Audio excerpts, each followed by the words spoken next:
everyone to close their eyes and imagine a mountain covered in snow on a sunny day.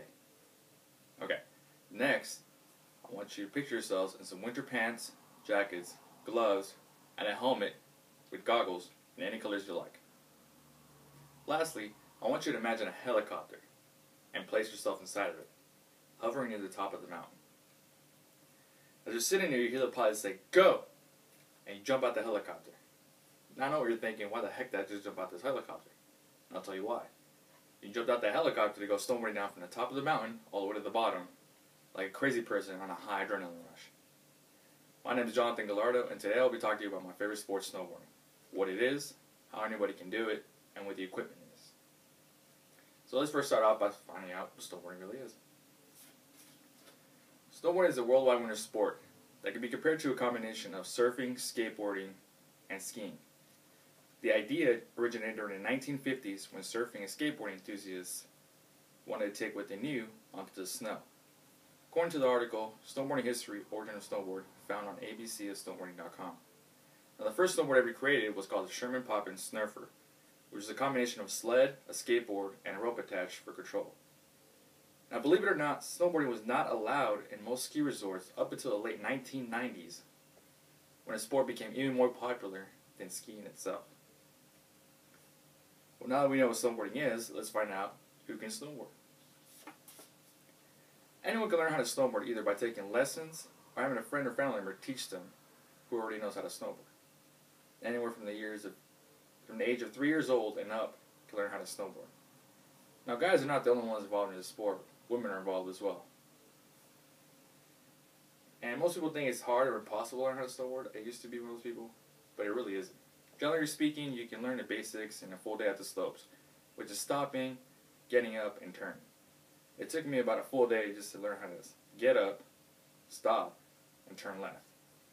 It wasn't until my third time going snowboarding that I actually learned how to do everything fluently. The most important thing to remember is to be safe and have fun. Now that we know who can snowboard, it's time to get acquainted with the equipment involved in snowboarding.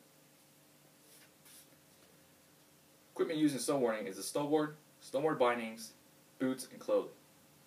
Now, the snowboard comes in many different sizes, and which you choose depends on your individual height, weight, boot size, and general preferences.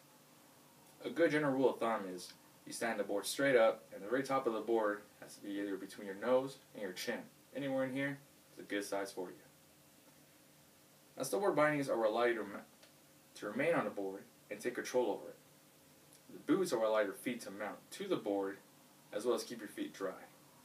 Now, boots should fit snug, not loose. Snowboard clothing consists of the pants, the jacket, and the gloves. And they're made of materials that make them waterproof, windproof, and warm. Because being cold and wet just sucks. For all the equipment, there are many different designs, colors, and manufacturers to choose from. Well, now that you're familiar with the equipment involved in snowboarding, I'll remind you of why this is my favorite sport. I give you the history behind snowboarding and how fairly new and exciting this sport is. I inform you that just about anybody can learn how to snowboard from the age of a toddler to an adult, and that even women are involved in the sport. And let me tell you, a lot of them are really, really good. Finally, I explained to you all the equipment required and used in snowboarding, and that there are so many options to choose from to make the gear unique to you. Now, I have personally been snowboarding since 2006 when I was in high school, and I've been hooked ever since. Every winter since then, I've been going snowboarding, no matter where I am in the world. And the last place I've been to is Austria. It's one of the most amazing, beautiful places I've ever been to go snowboarding, and skiing, and any kind of outdoor activities, basically. And anytime I ever go snowboarding, I try to bring anybody who's never been snowboarding, or a friend, and teach them how to snowboard. It's always a fun and interesting experience, and a great workout. Well, I hope you found this information interesting, that it gave you a little inspiration, or at least a curiosity, to go try snowboarding yourself, and maybe get hooked like I did. Thank you.